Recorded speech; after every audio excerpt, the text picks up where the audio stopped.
પૂછો કરો। તમારું નામ શું? મારું નામ બળદેવ ચાવડા। બળદેવભાઈ, અહીંયા જે મામલતદાર નથી તાલુકામાં કે નથી ટીડીઓ, બરાબર, હા, તો આ ક્યારે આવે છે ને કેટલા વાગે આવે છે તમને?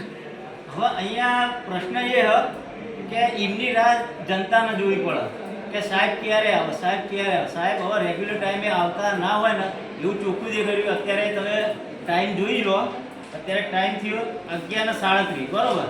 તો હજુ મામલતદાર સાહેબ કે ટીડીઓ સાહેબ હજુ અહીંયા કોઈ એમની ચેમ્બરમાં દેખાતું જ નહીં। તમે અહીંયા શું લઈને આવ્યા હતા? અહીંયા અમે આવેદનપત્ર આપવા આવ્યા છીએ, ગરીબોના હકના અધિકારો માટેના આવેદનપત્ર આપવા આવ્યા છીએ।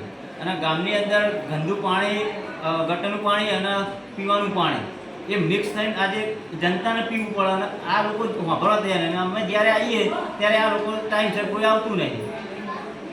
આ કચેરીની અંદર પાણીની, પીવાના પાણીની પાણી પીવાની વ્યવસ્થા નહીં અને અહીંયા કોઈ ટાઈમસર નોકરી પણ હાજર થતું નહીં। ઠેર ઠેર અંદર ગંદકીના જે ઢગ જોવા મળ્યા છે। ગંદકીના તો ઢેર ઢગલા થઈ ગયા। સરકાર સ્વચ્છતા દેખાતી નહીં। સરકાર કરોડો રૂપિયા સ્વચ્છતા કરોડો રૂપિયા સ્વચ્છતા માટે સરકાર ફાળવી જ દે છે, પણ તંત્રને વાપરવું હોય તે નહીં વાપરતું। શીખો શું કરી રહ્યા છે સરકાર? આ જનતાના ટેક્સના પૈસા કોઈ સુવિધા જેવું લાગ્યું અત્યારે? તમને આ કચેરીમાં ગંદકી અને સ્વચ્છતા બાબતે કેવું અનુભવ થાય? અરે તમને ચોથી સ્વચ્છતા દેખાય? સરકાર આટલા આટલા રૂપિયા વાપરે, ચોથી સ્વચ્છતા દેખાણી? ત્યાં તો પાણીનું કુલર પણ નીચે બંધ જ છે। હવે પબ્લિક જાય તો ક્યાં જાય? અહીંયા કોઈ તાલુકા પંચાયતના કામથી કોઈ આવ્યું હોય તો એ જનતા પાણી ક્યાં પીવા જાય? અહીંયા જે આવકના દાખલા છે કે તેમજ કોઈ સરકારી કામકાજના દસ્તાવેજ માટે આવતું હોય તો કેટલા ગામની પબ્લિક અહીંયા આવી રહી છે? હવે અહીંયા 36 ગામનો તાલુકો, 36 ગામની પબ્લિક અહીંયા અવર જવર કરતી જ હોય તાલુકાની અંદર। એમના કોઈ પણ નાના મોટા કામ લઈને, કોઈ પ્રશ્નોને લઈને અહીંયા આવતા જ હોય।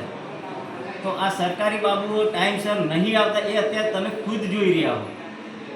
અત્યારે આપણે મામલતદાર સાહેબને કચેરી ચેમ્બરમાં ગયા તો એમને પણ હાજર નહીં। અત્યારે ટીડીઓ સાહેબની ચેમ્બરમાં આવ્યા, એમને પણ હાજર નહીં। તો કોઈકનો અધિકારી, જવાબદાર વ્યક્તિ હોવો જોઈએ હાજર, કે અહીંયા જનતા પોતાના પ્રશ્નો લઈને આવશે તો જવાબ કોણ આપશે? શનિ રવિ અને સોમવારનો જવાબ અમને આપશે? શનિ રવિ અને સોમવારનો ઉઘડતો દિવસ છે અને એ દિવસે જો પણ અધિકારી હાજર ના હોય તો અરજદારી 2 દિવસની રજા હોવા છતાં ત્રીજા દિવસે એમને ટાઈમસર હાજર નહીં થતા।